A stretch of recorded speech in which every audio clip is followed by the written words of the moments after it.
1975년 북베트남의 베트남 전쟁 승리로 베트남은 통일되고 공산화가 됩니다.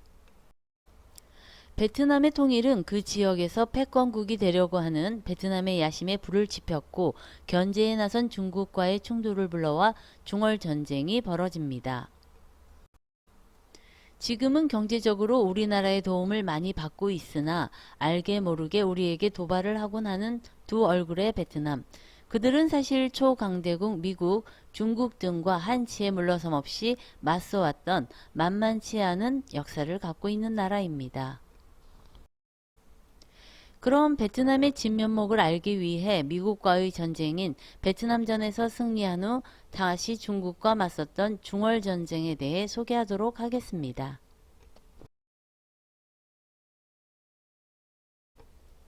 베트남 공산당은 베트남 전쟁 중에 중국으로부터 많은 지원을 받았으나 아득한 옛날부터 쌓아온 베트남인들의 대중국 감정이 좋지 않아 중국의 직접적인 개입을 상당히 꺼려했다고 합니다.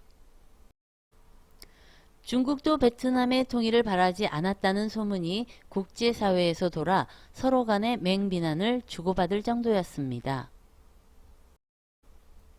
그런 연유로 베트남은 소련에 가깝게 지냈고 베트남 정권이 남베트남의 상권을 장악하고 있던 화교를 탄압하여 양국 관계는 더욱 험악하게 되었습니다. 그러다 보니 친중국계인 캄보디아와 베트남의 관계도 악화되었으며 급기야 베트남 캄보디아 전쟁이 발발하게 됩니다. 캄보디아는 1975년 4월 론노의 친미 군사정권이 전복되었고 1976년 1월 폴포트가 이끄는 크메르 루주가 정권을 잡았습니다. 그러나 폴포트 정권은 킬링필드라고 불리는 대량 학살을 수반하는 공포정치를 실시하였고 그 과정에서 베트남계 주민들에 대해 박해를 해 베트남의 침공에 빌미를 제공합니다.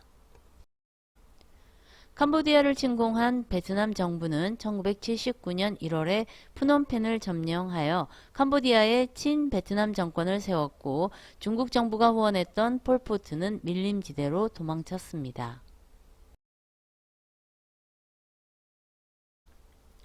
덩샤오핑 등 중국 지도부는 캄보디아 전선에 머물던 베트남군의 주력을 철수시키기 위해서 베트남의 북부를 침공하기로 결정하였습니다. 1979년 중국은 56만 명의 군인을 베트남 국경에 집결시켰고 2월 15일 베트남에 대한 징벌적 군사행동을 공식 발표하고 선전포고를 한 후 서부, 북부, 동북부 세 방면을 통해 베트남 국경을 침공했습니다. 이 시기 베트남군 주력군은 캄보디아에 파병되어 있었고 특히 서부에는 정규군 2개 사단 약 2만 명 정도와 민병대밖에 존재하지 않았습니다. 그러나 그들은 베트남 전쟁을 통해 현지 지형에 대한 이점뿐만 아니라 실전 경험이 풍부했고 또한 소련제와 중국산 무기에 옛 남베트남 정부군과 미군이 남겨둔 미국제 무기를 다량 보유해 정규군에 필적하는 전투력을 갖고 있었습니다. 중국군은 1960년대와 1970년대를 중국을 뒤흔든 문화대혁명으로 인해 도리어 장비나 통신면에서 근대화가 지체되어 있는 상태였습니다. 중국군은 자국산 62식 경전차와 T-54 전차를 라이센스 생산한 59식 전차를 주력으로 내세워 베트남 각지를 침공했는데 소련이 제공한 대전차 로켓포와 미사일 등 베트남군의 대전차 병기에 의해 다수가 격파되었습니다. 베트남 국경은 지뢰밭이 되어 있었기 때문에 인해 전술을 이용해 보병을 진격시키는 것도 어려워 중국군은 주력인 69식 전차까지 투입하여 로켓포와 화염 방사기 등으로 산림지대 전체를 불태우며 진격해야 했습니다. 중국군은 3월 5일 베트남 동북부의 요충지 랑선을 점령하여 베트남 북부의 5지방을 제압하였지만 그 과정에서 야전군이 큰 피해를 입는 대가를 지불해야 했습니다. 인원이 부족한 베트남군은 포위당하지 않고 랑선에서 후퇴하여 남쪽으로 약 100km 떨어진 하노이 외곽에 진지를 구축했고 3월 5일 캄보디아 방면으로 전개 중이던 베트남군 주력이 마침내 합류를 시작하여 5개 사단이 집합했습니다. 중국 중앙군사위원회는 베트남 주력군과 충돌하면 피해가 엄청나고 점령지인 유지가 위태롭게 되기 때문에 즉각 철수를 결정했고 다음날 3월 6일에 베트남의 군사적 징벌 완료라는 선언과 함께 중국군의 철수를 결정했고 베트남군의 추격을 막으면서 3월 16일까지 베트남 영토에서 완전히 철수했습니다. 중월전쟁 후 중국 정부는 국내외에 전쟁 승리를 선전했고 베트남도 중국 인민해방군의 침략을 내쫓았다고 승리선언을 했습니다.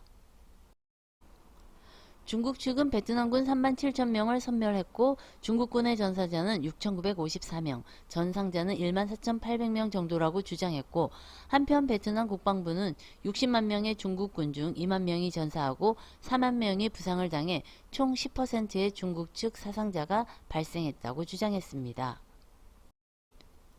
중국군은 목표를 달성했다고 주장하며 철군하였으나 캄보디아에 주둔한 베트남군을 철군시키려던 당초의 전쟁 목적을 전혀 달성하지 못했고 1980년대 내내 베트남에서는 해상로를 통한 화교들의 탈출이 계속되어 보트피플이 동남아 해상을 떠돌았습니다.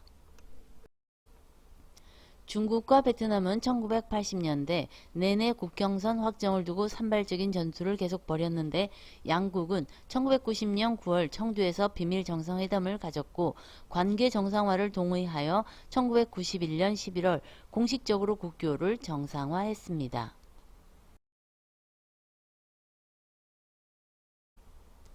베트남 전쟁, 중월 전쟁 등 지난 역사를 보면 결코 베트남은 호락호락한 나라가 아닙니다. 지금의 경제력만 보고 베트남을 평가절하하는 사람들이 많은데 근면성 등 여러 면에서 제2의 한국이 될 수 있다는 평가도 있습니다. 그들에게 잠재력이 있다는 점을 인정하고 접근할 필요가 있다고 생각합니다.